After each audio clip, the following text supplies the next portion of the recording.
নমস্কার বন্ধুরা, মালবিকার হেসেলে আপনাদের সকলকে স্বাগত। আজ আমি আপনাদেরকে রান্না করে দেখাবো কারি পাতা দিয়ে সবজি ডাল।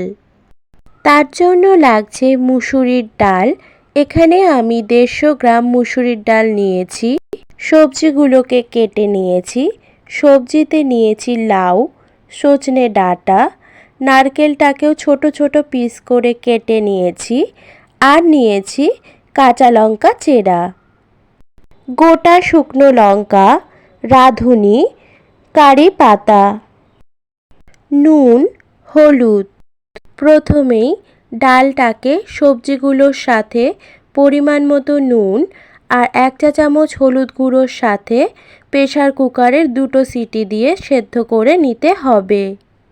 ডালটা সেদ্ধ করার পর এমন দেখতে হয়েছে। এবার কড়াইতে দিয়ে দিলাম সাদা তেল।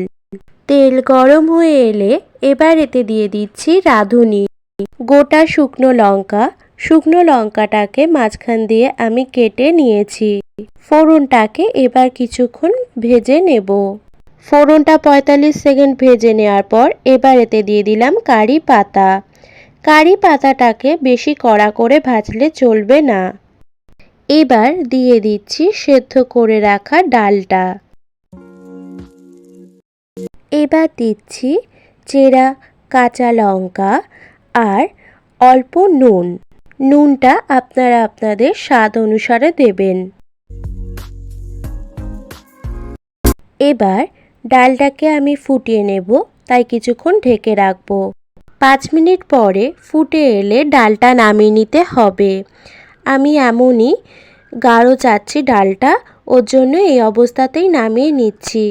আপনারা চাইলে জল অ্যাড করে পাতলা করে নিতে পারেন ডালটা।